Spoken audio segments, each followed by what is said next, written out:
Hello, hello. A very, very good afternoon from my very, very sunny, hot Botswana, right close to South Africa. And I have my friends logging in from Tanzania, and they are very, very nicely showing off the amount of rain they're having in Tanzania. And here in Botswana, when it rains, we all go out and dance in the rain. So it looks like Mwanza is a very wet place, unlike my semi-desert country. So if you're watching and joining us from LinkedIn, YouTube, or Facebook, please tell us where you're logging in from. Tell us so far how we've done. Are you enjoying our Friday, our every Saturday podcast? What are your suggestions? What else would you like to see us air? Are you using some of the skills here to impact knowledge within your community? Would you like to get some ebooks? Do you have children you teach or you mentor? Bring it on. Would love to hear your suggestions, your questions. You can put them on the comment section. And if you would love to be featured and come on board as a speaker, please DM. We are happy to have you. So I'm joined by our usual guests, Mr. Douglas, who also happens to be the author of these English books. Over to you, Doug. Welcome. We are so excited today to talk about odd English, odd meaning that English has features, right? And then also the story number 9, Fishy and Birdy. Fishy and Birdy are friends. And so we'll talk about how English helps us gain friends around the world. This podcast has at least 3 continents represented. Hopefully we'll get a 4th one here soon. So without any other comments, we'll dive right into it. So those who are familiar with, we've got a 10-part program. This is number 8 and 9 this week. And so if you don't have the links or you would like the links, please contact Ms. Kim, Ms. Sally, and get the links to the other podcasts. Just a quick overview for those who are new.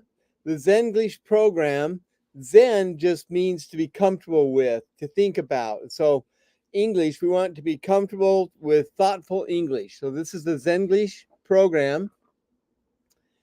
On page 4, the podcast goals are to give turnkey presentations to teachers.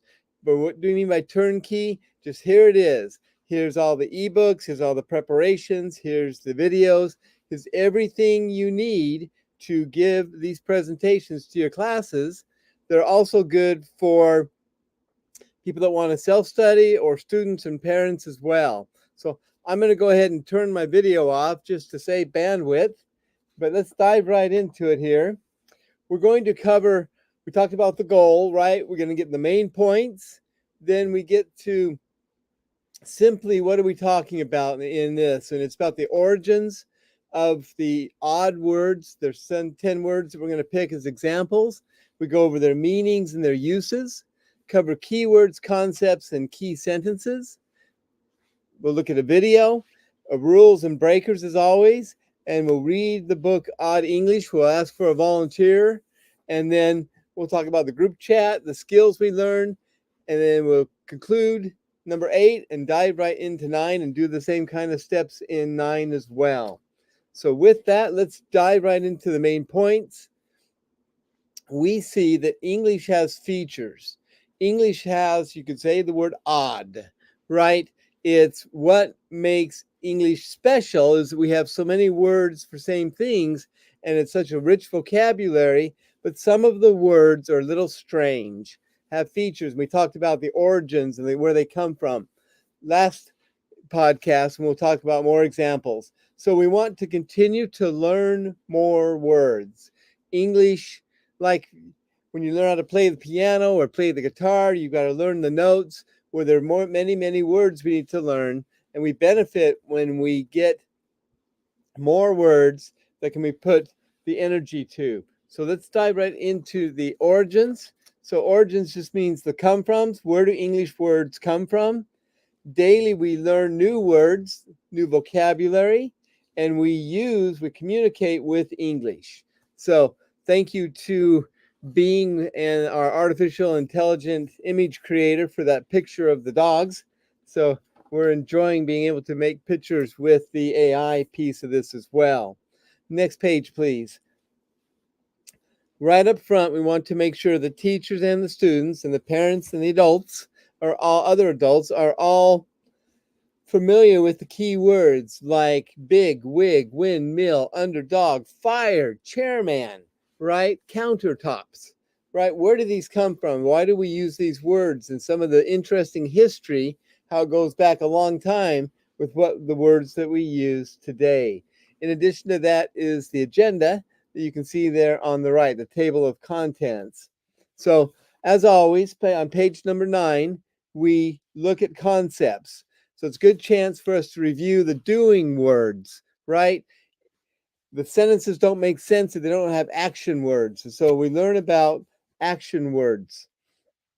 We learn that they're called verbs, right? Look, fly, ask, learn, action.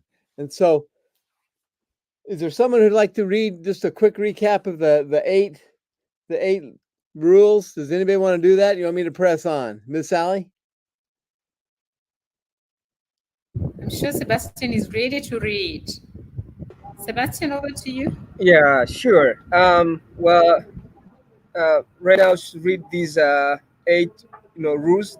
Help us to Yes, read yes, English. please. Number one, many letters make only one sound. Second, some vowels say their names. Number three, often vowels make other sounds. Number four, all vowels can make the oo sounds. Number five, letters brand to make new sounds. Number six, sentences, names, and places start with the big letters. Number seven, add an S word to make more than one noun. And the last one is number eight is with a single noun, add S to the verb. Thank you. Thank you so much. And number 8 should have been with a single verb. That's a mistake. I'll get that corrected. But thank you, Mr. Sebastian. Appreciate that. So next page, please. So like we did last time, we talk about key sentences, right? If you remember that sentences describe things, tell us what to do, show emotion, right? Or ask questions. And so we get examples in what we're looking for in this lesson. The richly dressed bigwigs walk on the red carpet. Why do we say bigwigs? The king orders others to sit on wooden benches. He sits on the chair, and so he's the chairman. Or the queen sits on the chair, and she's a chairwoman. 3, he is sorry he is often late for work. Sorry, an emotion. Or we ask questions. Why does windfall mean sudden good luck? Miss Sally, do we want to do a little bit of the video?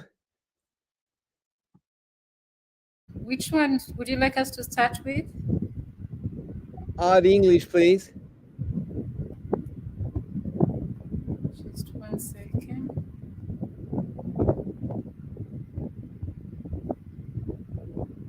From, I better understand how to use the words. 1. Big wig means an important or famous person. In the past, it is fashion for the rich to wear wigs to hide their greasy hair. The more famous the person, the bigger the wig they wear. This is the past king of France. He would wear a very big wig. Today, big wigs walk down red carpets. 2. Chairman means the boss or the person in charge. In the past, only the king has a chair or throne. Everyone else sits on bare benches or stools. The powerful king is called the chairman. Today, we say the chairperson leads the meeting. 3. Counter means a tabletop where people do business. In the past, business people use counting boards to add up customer bills. The narrow tabletop where people do the counting is called a counter. Today, we still pay bills at the counter. Also, a counter is a narrow tabletop where we make food. 4. Beef means cow meat. In the past, England is ruled by a powerful king or queen and lords. They are rich. Rest of the country is poor.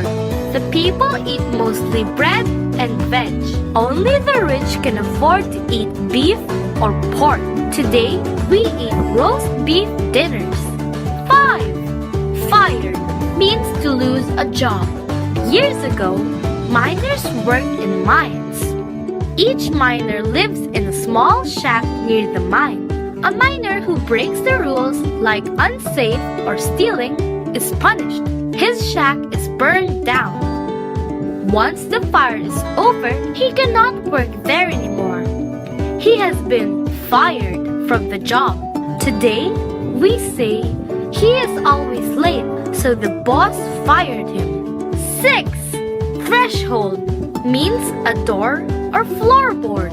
In England, in the past, most people live in small houses with dirt floors. In the winter, animals live inside with you. Wheat stems called thresh are spread over the dirt floor. At the door is a piece of wood to keep or hold the thresh inside. Today, we still say, don't slip on the threshold. The word threshold also means the start of something new. Like, we are on the threshold of robots replacing many human workers. 7. Underdog means people who we want to win something but probably will not win. Long ago, big logs are hand-sawed by 2 people to make boards. One person is above and one is below. The person below gets all the sawdust. He is called the underdog. The word may come from a group of dogs where the top dog bullies the weaker dogs. Today, we still say he yells for his team, but they are the underdogs. 8. Uppercase means capital letters. Long ago, printing presses used separate letters to make words which are printed on paper. 2 cases hold the loose letters. Capital letters are kept in the uppercase. The lowercase holds letters called, can you guess? Lowercase letters. Today, we still say uppercase letters start a sentence. 9. Windfall means sudden good luck. In the past, wood fires cook food and heat homes. Then, this is a problem for the poor because the rich own most of the trees. The law let poor people pick up branches which the wind made fall off of the trees. Today, we still say winning the lottery is a windfall. 10. Window means an opening covered by glass. In the past, glass is expensive. Most people cannot afford glass. Many people live in small houses that use open, smoky wood fire to cook and heat. People cut small wind holes in their homes to let air and light in and smoke out. Over time, the words wind hole become the word window. Today, our buildings have lots of glass-covered windows. Windows keep wind out and let sun in. To close, English can be odd. Now I know why. Capitals are called uppercase letters. The boss is a chairperson. Big wig means an important person. With this book, I learned where 10 common words come from. I am on the threshold of understanding English. Now, that is a windfall. It's quite nice. I Ms. learned Sally, something. are there any comments we need to discuss before we press on, please?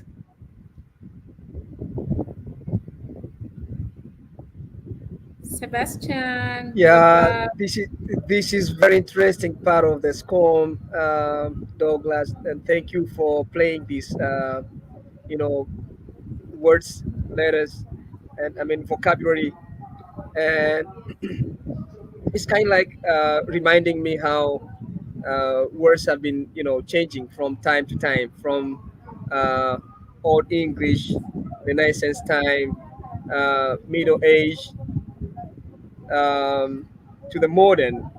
I love the word like you said, uh, capital letters to upper cases. That is very interesting because I was taught when I was in school, I was taught to learn about the capital letters, but now I see now we are talking about lower cases and upper cases. That is a very interesting part of how vocabulary have been changing with time and how we can use it more different. Thank you so much. Thank you, Mr. Sebastian. Appreciate the comments. It's fascinating how English words are constantly growing, right? Artificial intelligence, AI, we didn't say much about that just last year, a few months ago, even. And yet today it's in the news every day, right? So thank you, Ms. Sally, for playing that video. Let's press on. Like we always do, we have an English rule to go over. So this is S verbs. Last time we talked about S nouns, but the action, and it's a feature, it's an odd feature of English, but when the verb is single like frog, then when the noun is single like frog, then the verb gets an S. Frog asks. But then you lose that when it's a plural, the noun is plural. Frogs ask. And it's just a feature. It trips up new learners. It's one of those things we just have to learn. A bird flies, but birds fly. That's just kind of strange, but it's the way it is. And there's some exceptions, some rule breakers, like you and I, even though that's singular, we say, I ask, you look. We don't put the S on. So it's just a feature of English that just takes some practicing. So let's dive right into it. Miss Sally, I know there may be more to read than we have time to read, but do we have a volunteer that would like to read what we just watched in the video, please? God love, do you want to go?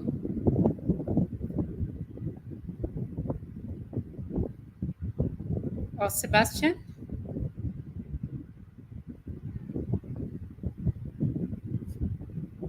I'm always intimidated by English teachers. So I'm going to try if we don't have you ready. Or Mr. Ramon, would you like to?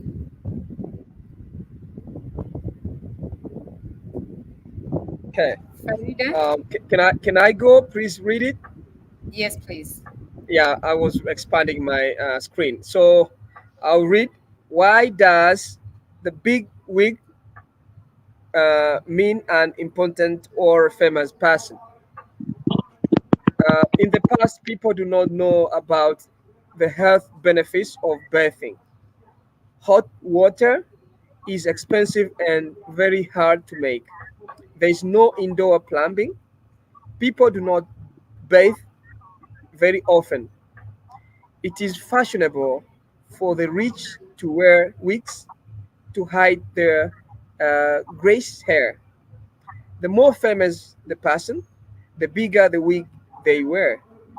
Louis the Seventh, the Louis the Seventh, the King of France in uh, 1600s, has a very big wig. Maybe the last part is today we say these words to mean someone famous. For example, the big wigs walk down the red carpet. Thank you.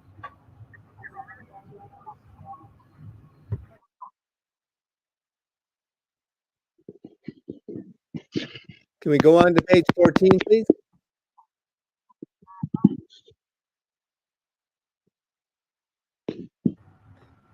All right. Now this is the part of the chairman. Read Old English chairman. So in the past, only the king or queen has a chair on the throne. Everyone else sits on the benches or stools.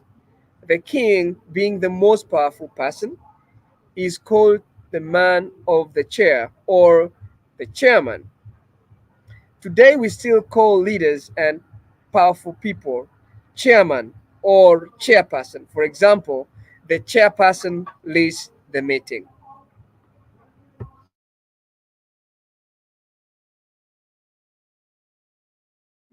I think we've got time for a few more pages if you're okay to continue, Mr. Sebastian. Definitely. Thank you. Here is the part of the counter. To count means to add. In business, count means to add up the bill.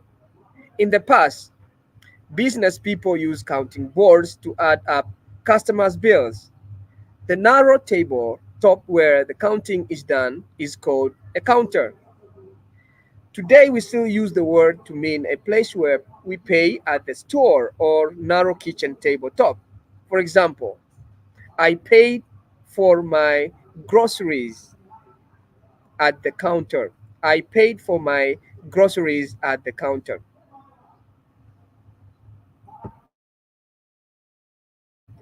All right, this is the part of the cow beef. So in the past, England is ruled by a powerful king or queen and lords. They are rich and the rest of the country is poor. The poor eat mostly bread and veggies. The rich eat beef or pork. It also sounds more uh, posh to say in the quotation, I eat beef instead of I eat cow. Today we eat beef, back please. Today we eat beef that comes from cows and pork or ham that comes from pigs. For example, we eat roast beef dinners.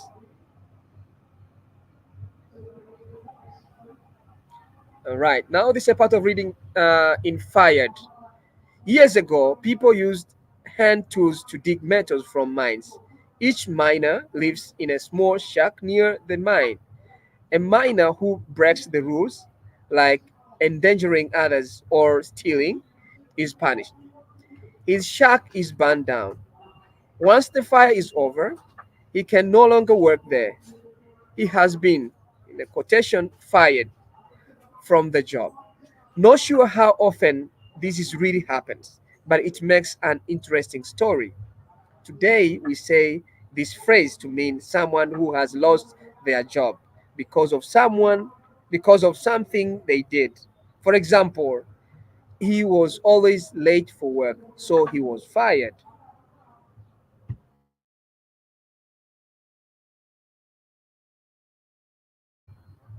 Well, I'm going now to read the part of threshold. In England, in the past, most people live in a small houses with dainty flowers. In the cold winter, and any animals you own live inside with you. Wheat stems called thresh, thresh are spread over the dirty floor to help with the animals' mess. At the door is a piece of wood to keep or hold the thresh inside the room. The word thresh has two meanings. Um, Thresh, first is action to separate seeds from the stem, which is the verb, and the second, the stems left over, which is the noun. Today, we still call a door floor board a threshold. For example, don't trip on the threshold. The word also means the start of something new. We are at the threshold of robots replacing human workers. Thank you.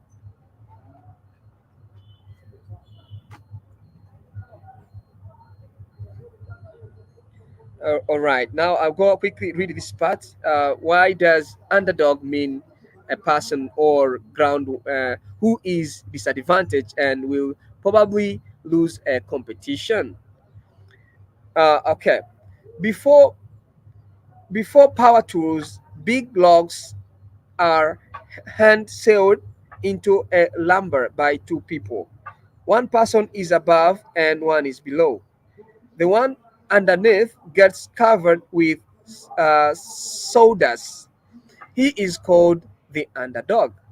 The origin of the word may be from a pack of the dogs where the top dog bullies the weaker dogs. Today we say this word to mean a person or team that probably will not win.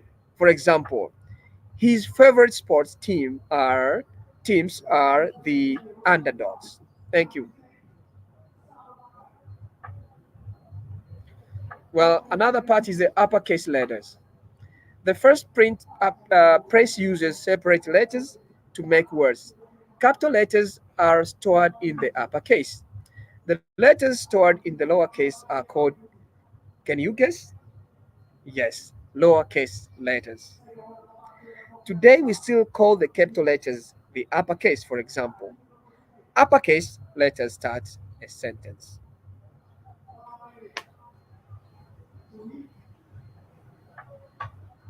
All right, now we're gonna go on the windfall. So why does windfall mean sudden good luck? In the past, wood fires cooked food and heat houses. This is the problem for the poor because the rich own most of the trees. The law lets poor people pick up branches that the wind makes fall or windfall from the trees. Today we say the word to mean suddenly getting good luck. For example, winning the lottery is a windfall.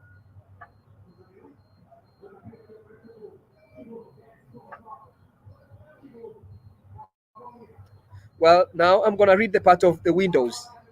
Um, we look at the time in the past before glass is invented or after when still most people cannot afford the expensive glass. Inside, the small houses have open smoke fires used to cooking and heating. People cut small wind holes in their homes to let air and light in and smoke out.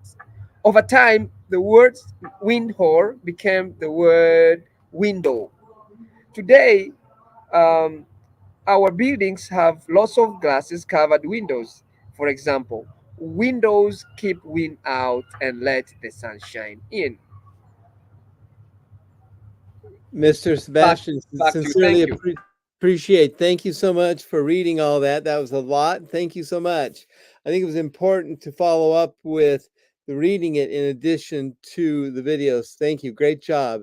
So we've got to hurry now. Just the last 1 2 minutes of class 8 odd English.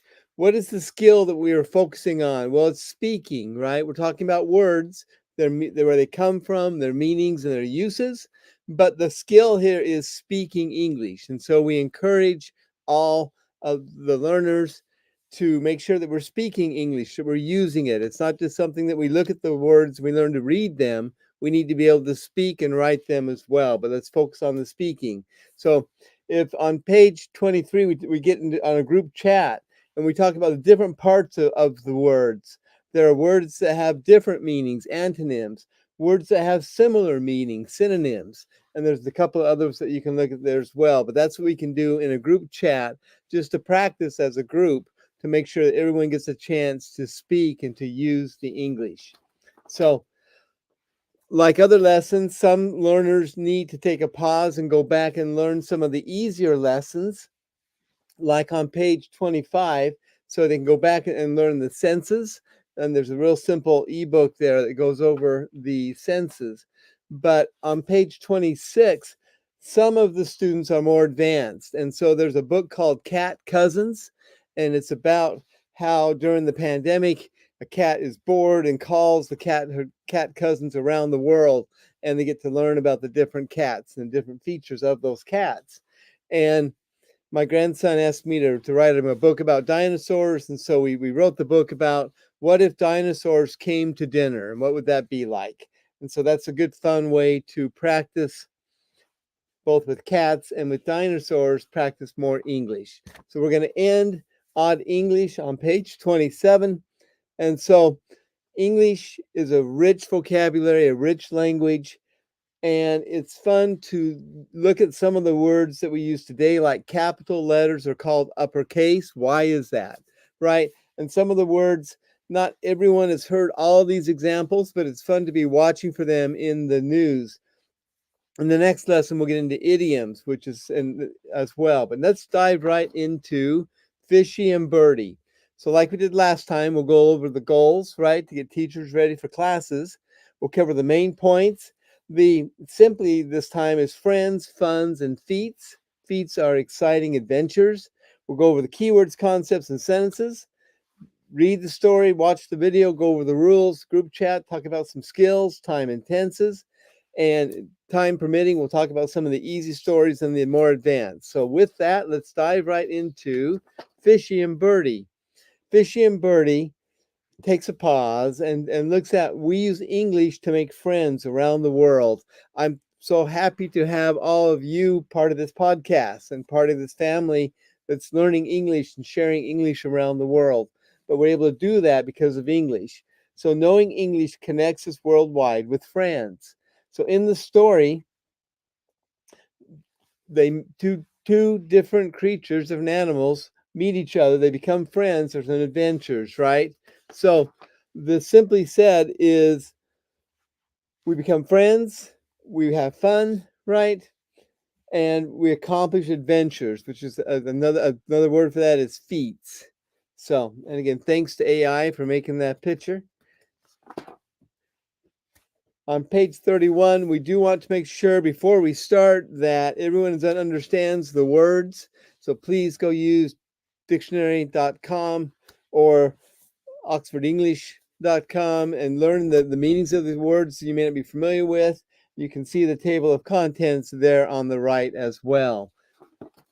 Let's take a pause on page 32 and go over some concepts.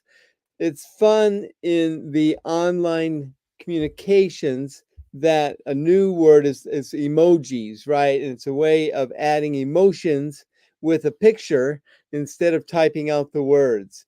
And so it's also a chance for us to learn that happy and glad mean the same thing, right? And so it's fun to show the energy of emojis. Next, please. In addition to one thing that once the internet is becoming more popular, there are a lot of abbreviations like LOL, laugh out loud, right? FYI, for your information. And you can see a lot of the other acronyms that are used in online communications that have now been added to our vocabularies. On page 34, we go into key sentences, right? Just like we did last time, the 4 different types, right? We practice these sentences. I live in a round nest on a tall brown green tree. You can see how the describe words describe the nouns. Number 2, you two are being so silly, right? Telling what to do. At first, the mean bird questions, the mean questions makes Fishy and Birdie feel sad, so it shows emotions. And as always, we ask questions and get answers with English. Do you want to be friends? Miss Sally, do we have a volunteer to read Fishy and Birdie, please? God love, do you want to read this? Or Farida?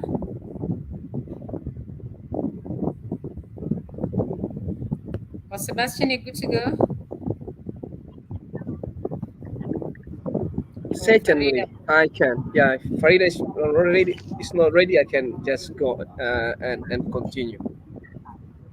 Well, now let me read Fish and Birdie. Fish and Birdie. My name is Fish. I swim in the blue sea. I live in a reddish reef. I am Birdie.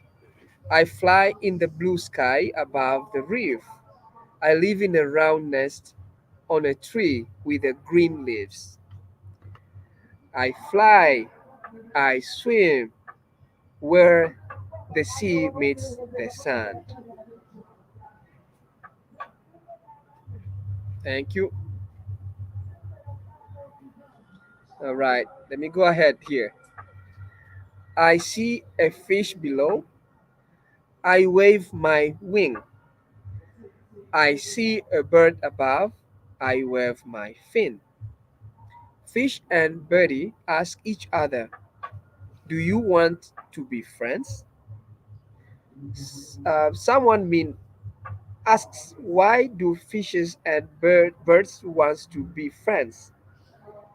You two are being so silly. Well, at the first, at first, the mean comment makes Fish and Betty feel sad. Next, they decided that they do not want to be friends. Well, now here, the story goes on.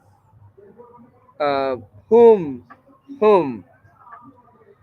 Uh, Hecla asks, where will you play? In the sea or sky? Can a fish fly and a bird swim? I would like to, replied the birdie. But first, I will have to ask. They ignored the means Fish and Birdie. Do you want to come to my home for dinner? Bird's mom answers, sure, you can go, but take this with you.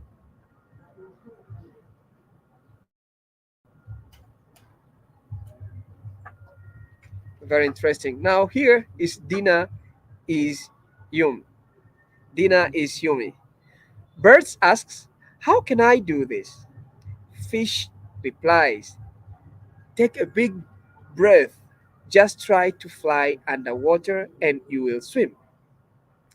Birds said, this is this food is different than what I eat at home, but it tastes good. Can you come to my house tomorrow? Fish answers, I would like to, but first I have to ask.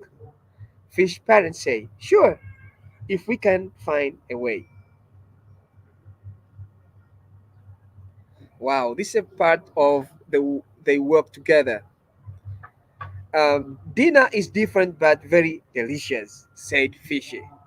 Bird asks, what is it like to be a fish?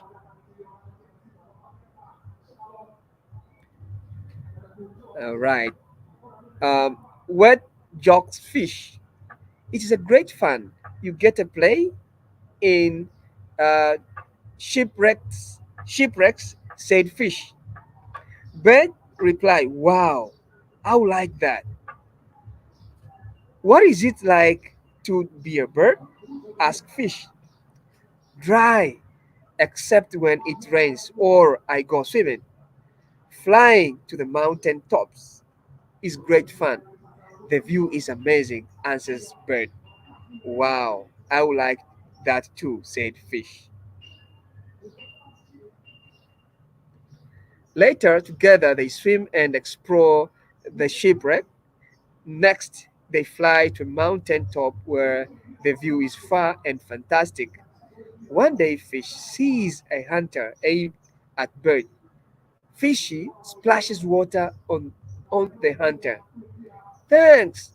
Later, Bird sees a fisherman's net catch fish. Bird dives into the water and make a hole in the net to set fish free. Thanks. While Fish and Bird talks about their adventures, with a smile, Fish swims first and jumps out of the water. Fish slaps fins and briefly, briefly flies. Fish, Fish then glides back into the water. Well done, my friend. Now watch this. Betty takes a big breath and flaps wings so fast. Betty briefly swims like a fish around the shipwreck. Next, Bird sparks to the sky like a smiling rocket. A fish can fly and a bird can swim because we are friends. We learn a lot. We learn that even though we are all different, we can still be friends.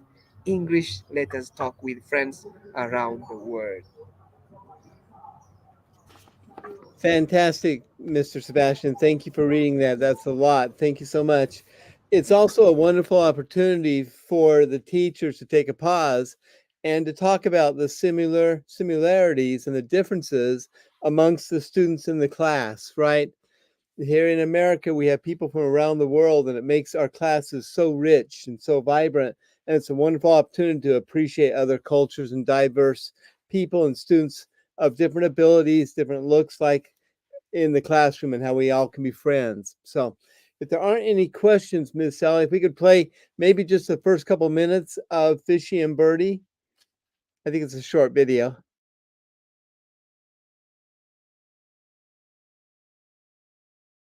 Live in the nest on the tree. My name is Fishy. I swim in the sea. I live in the reef. I'm Birdie. I fly in the sky above the reef. I live in the nest on the tree. I fly. I swim. Where the sea meets the sand. I see a fish below.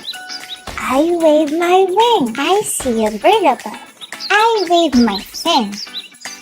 Fishy and Birdie ask each other, Do you want to be friends?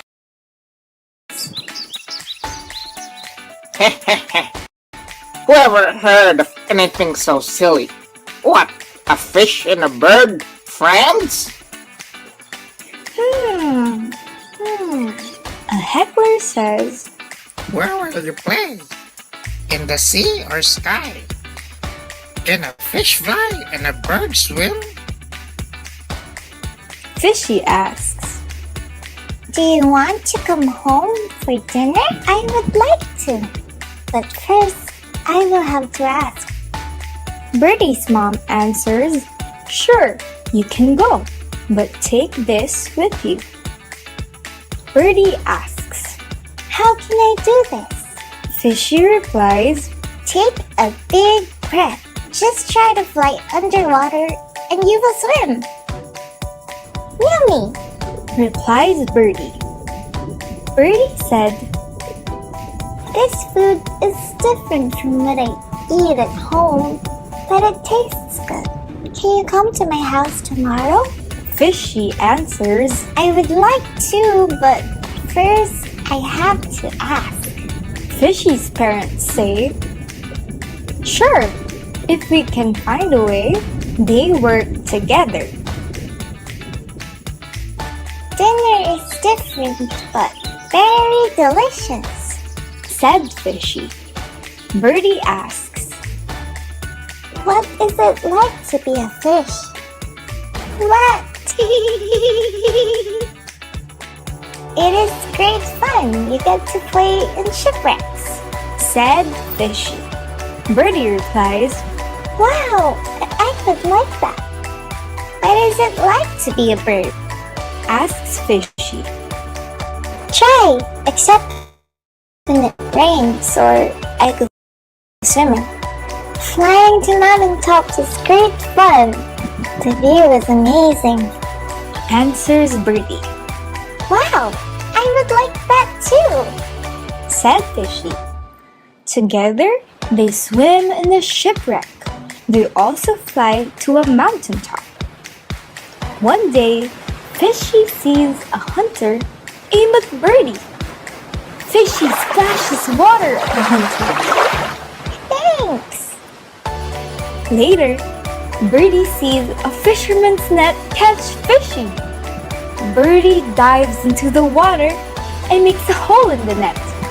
Thanks. They talk about their adventures.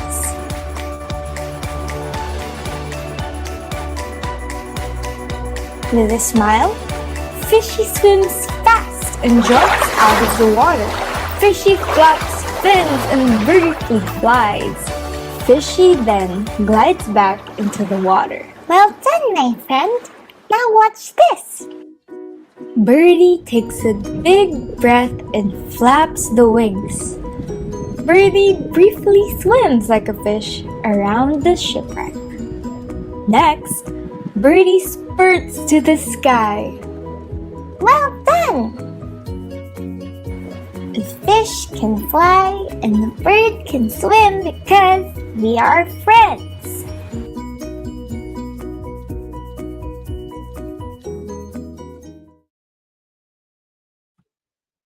Fantastic. Thank you so much. We'd like to take a moment and give a shout out to Mr. Ramon and family there in the Philippines that compiled this video. Well done. So, after the video, so we've got about 10 minutes left of discussion, and then we'll open it up or the end. But it's very important to talk with students about time, right? So on page 43, on page 44. So English, unlike many other languages that do it much simpler, English verbs, the action words, the doing words, are a challenge in English, right? The past, we often add ed, like asked. If we're doing something now, it's ask, and then we will ask in the future. That's fairly straightforward. Ed, the verb, and then will for the future. But English often, as a breaker, as an exception, uses different words, right? I we saw in the past, we see in the future, we see today, and we will see in the future. Ate and eat, right? And then we have words like eating and eaten that can add complexity to the verbs. And it just takes time. And we help early learners learn about verbs and time and tenses. So let's go on to page 45. In the group chat, we do want to take an opportunity to, in the stories that we read, we're able to practice our sounds, the words, and then the structure of those words and the rules, the grammar of how English is used. We also have a chance to talk about the verbs, right, where we add s's, sometimes es or ies, right?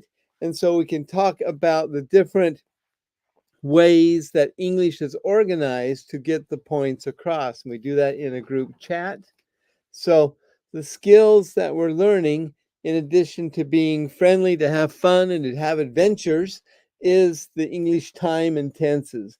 We talk about how English is used to richly describe the past and the present and the future. It's also a good opportunity to go back to some of the previous lessons on where the origin of the word, the days of the weeks and the months come from, right? There's stories out there that can help explain that for those who are interested. It's also a fun pause that when I went to school, we had these giant yellow clocks with hands on them, and we had to learn the 5 times tables to be able to tell time, and how we've kind of lost that now with digital devices. But it's still fun to take those clocks and have students practice how you say the hour and the minutes take some computing in your head of the 5 times tables. But English represents the past, the present, and the future. We do that with verb tenses. So, Miss Sally, can we open it up? Are there any questions or comments from those on the line?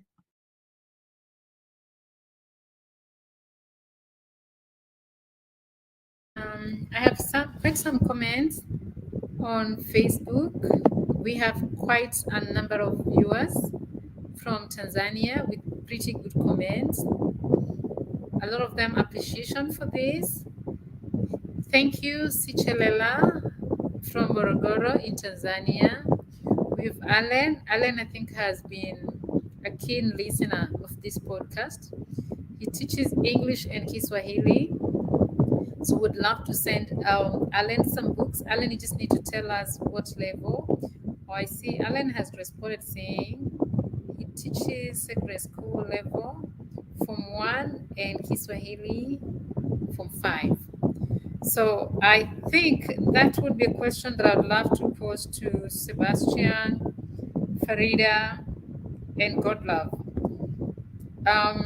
From my understanding, and maybe basing it on other subjects, other skills we introduce kids to, like when it comes to, we do a lot of tech courses, coding and robotics. When we do master classes to university professors, we still go into the basics, the same thing we introduce to 7-year-old kids.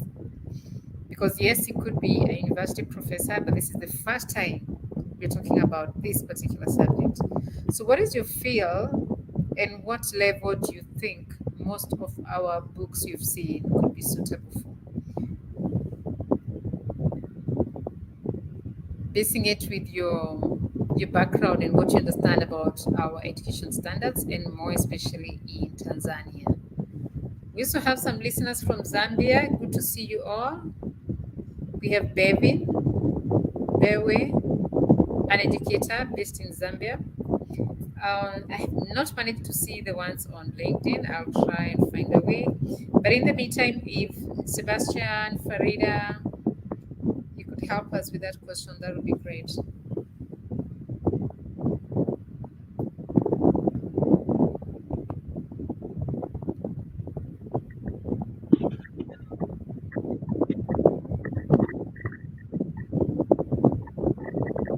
Farida, do you want to go?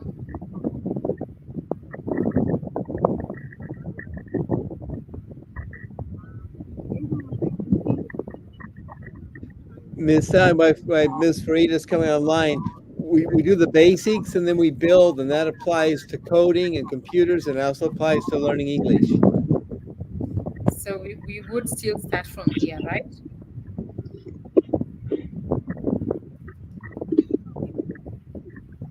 Farida, are you trying to join us? We can't hear you.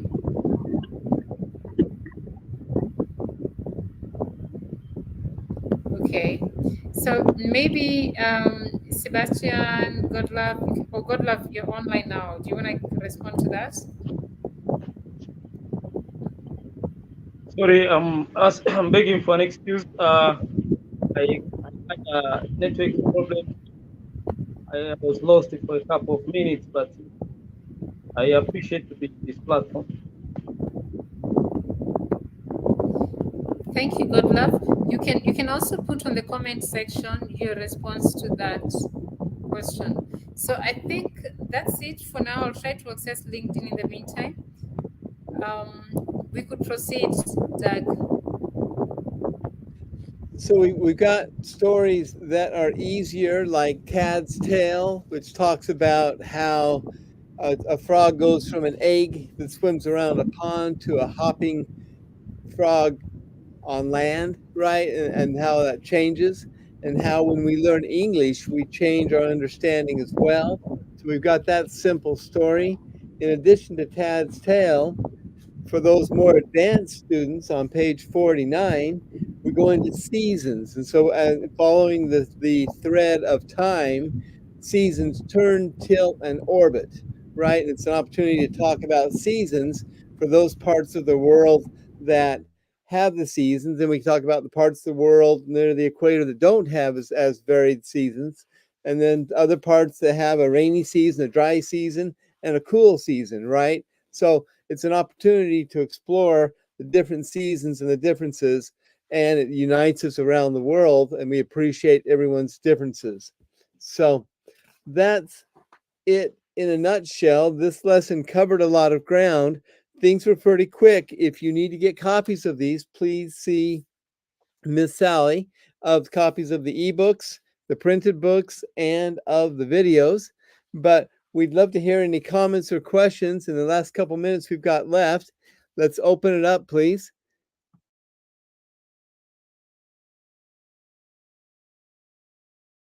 Thank you, Doug. As I wait to see if Sebastian, Farida, Godlove, or Ramon, Mr. Ramon, would you like to say something? Uh, Hello. I was thinking earlier. Maybe because some of the teachers here in the Philippines, when I gave them the ebooks of these English words, they said, "Do you have any other examples? Because this is pretty interesting." And it came to my mind that there is another book from Mr. Douglas that's called Idioms, which have more examples of these interesting facts, like Saved by the Bell, the computer bug, where did it come from? And I don't know if it's included in this podcast series in the future. Lesson number 10. Good lead in. Thank you, Mr. Ramon. Okay. Oh, that's the lesson number 10. Oh, thank you. Thank you, Mr. Ramon. I think, Mr. Douglas, you've turned Mr. Ramon into a teacher. We try to make everyone that way, ma'am. Mr. Ramon, we need you to come to Africa. We need a lot of teachers.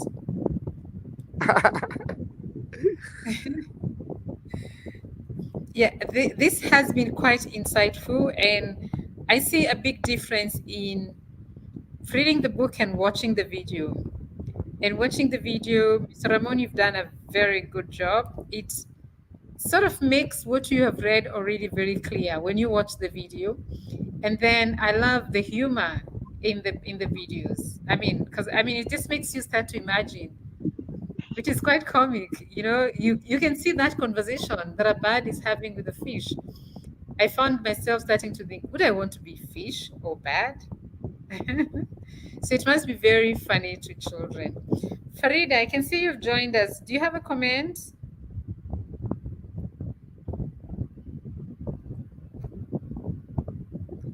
So I suppose if we don't have anybody else who would like to comment or say something, or Maybe Sebastian, I jump in. Yeah, yes, yeah. yeah. Well, like you alluded, this has been really, really fantastic, series that the series of podcasts that actually I've been following, from day one, and as we, unfold a lot of, series, I'm learning a lot of things actually. Um, Connecting the grammar, vocabulary, stories, and videos has been really, really super method for me teaching the young, stairs, young learners in the classroom. And the today's session actually has been really wonderful. Part of having the old English or old words with that fish and berry has been really fantastic story.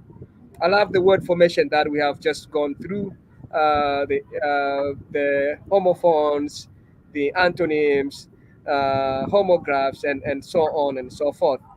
And I've been seeing how there's a sort of changes that have been going through the English language from time to time. But I was wondering the part of future tense that you spoke about, because we also have the present moment and future. I mean, present, past, and future moment. When I was reading a lot of books, Mr. Douglas, anybody can also help.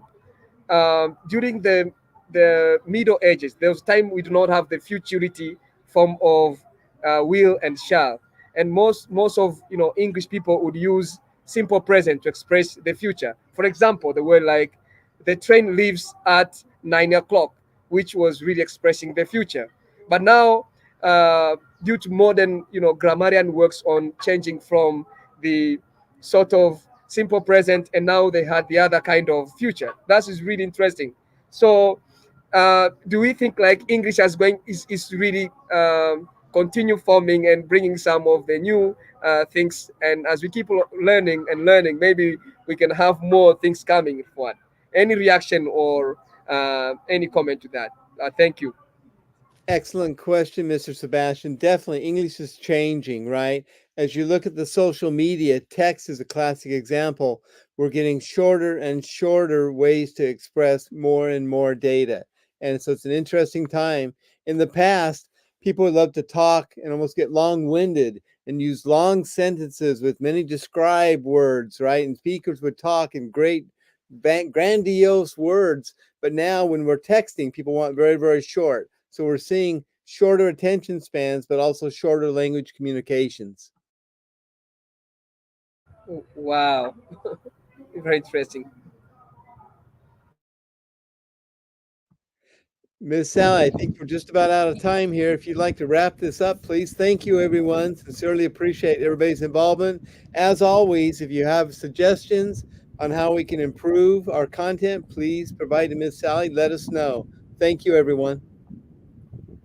Thank you, thank you, thank you, thank you, Doug.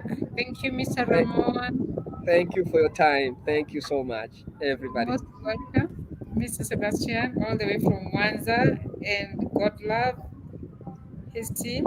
And thank you, our listeners. I can see you, Marua Mitukia. Thank you. It's been a pleasure having you all. We're looking forward to having you again next Saturday, same time, same place. Please let us know if you'd like to get some books. We are in the process of starting to do some printing. So you could have them as hard copies and you can have them as ebooks. Thank you and enjoy your weekend. Cheers.